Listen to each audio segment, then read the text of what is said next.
I'm Ellie. And I'm Scott. And this is our van Florence, and together we are Explorer Buddies. Or Florence on the Morgans on Instagram.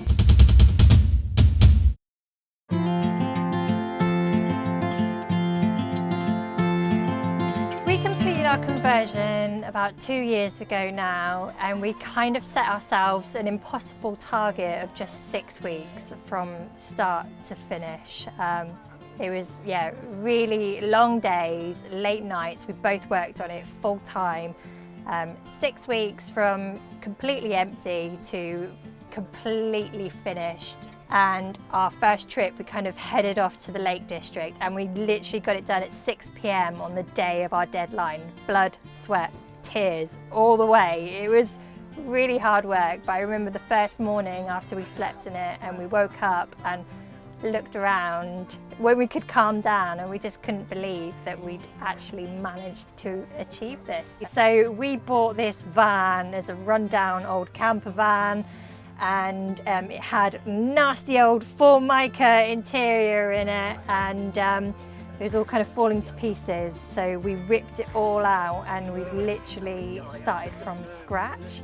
So the beauty of having an old camper van and kind of redoing it is all the bones were already there. So we had the electrics there, we had the plumbing there, and we had the gas there. And we also had a lot of upper area where we could make the most for storage. There's kind of this shelf that runs all the way around the van. And on top of that, we were then able to build in a whole lot of storage. So kind of there's loads of room there. It's amazing how much room you can use above the cab. So this we made from an old carpenter's box I picked up at a flea market. So we literally cut it to pieces, and we've managed to make this box up here. We've got a little cutlery drawer there that pulls out.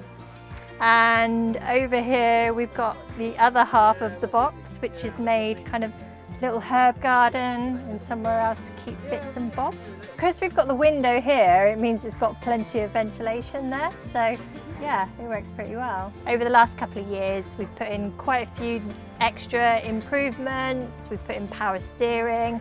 We've put an LPG conversion on the engine, put in some new comfy seats. So a van build is never finished. You're always going to find things that can be improved, and over time you can achieve that. So originally I gave Scott plans for a really complicated kitchen, and he was like, no, I'm not doing that. So this kitchen he built literally kind of piece by piece. He kind of worked his way around it. We'd got this oak worktop, really cheap, so we were kind of working around that. The cooker I just had to have. I drove a long way to get this cooker, but I really wanted it. And we actually find that we use it all the time, so we love having a cooker. We made up the taps just using old plumbing fittings, so really cheap to do. And then we've got our sink in here, which we picked up at a car boot sale for £6, so that was a real bargain. So yeah, and then we've got our 3-way fridge, which we've absolutely sticker bombed this weekend. We've met so many new people and done some sticker trade, so that's been really cool to kind of put those on there. So we run all of our appliances off of LPG. We've got an underslung tank at the back, and that saves us an absolute fortune on the cost of gas, so we're really pleased we put that in.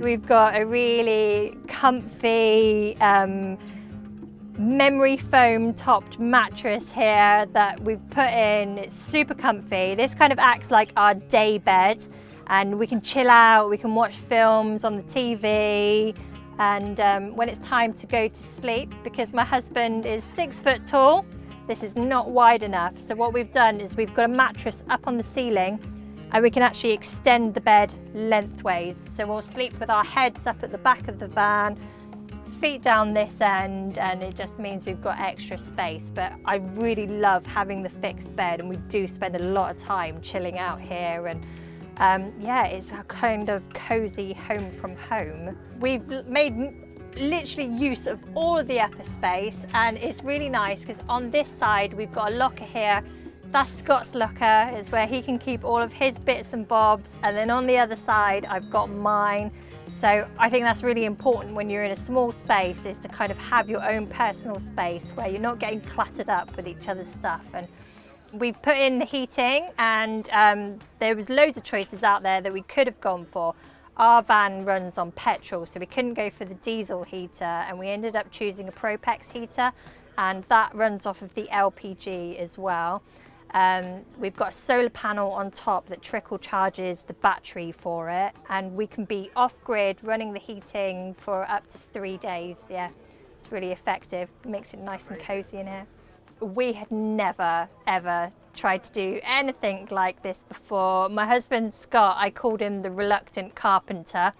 He would struggle even to put up a shelf before he took on this project. So he did all the woodwork, and then my job was to do all of the textiles, all of the finishing, the painting, sanding, things like that. So kind of that's how we worked teamwork wise. Scott was there with the power tools, and I was there with the paintbrushes and the sewing machine. So we are weekend warriors. We get out as often as we can. We both have jobs, and we're also full-time students. So we love heading over to Wales, is probably where our heart lives.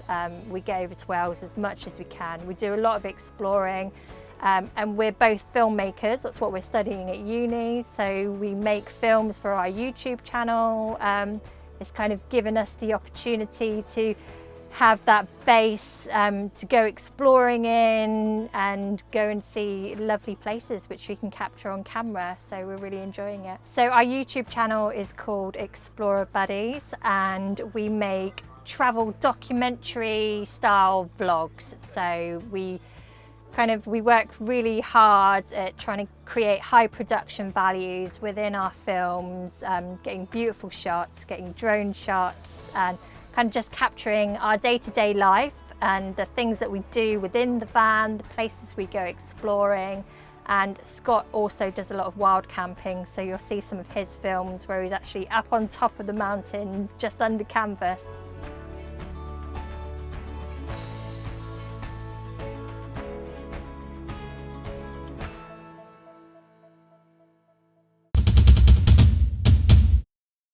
I hope you enjoyed that content. If you hadn't noticed, we do have an ebook that we sell, and the link is just in the description. It contains 160 pages crammed full of practical advice, walkthrough information, electronic schematics and part lists, which will make your job a lot easier for doing a van conversion, and it will save you time and money. Also, we've created special videos for the ebook which enable you to see walkthroughs for how to do loads of things in a van conversion. So that's for water systems, for your electrics, for how to do simple woodwork joints that anyone can do. And I really believe that anyone, regardless of their experience, can make a half decent van conversion.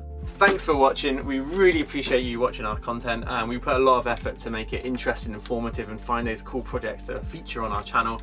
Consider subscribing, leave a comment, and we'll see you next week.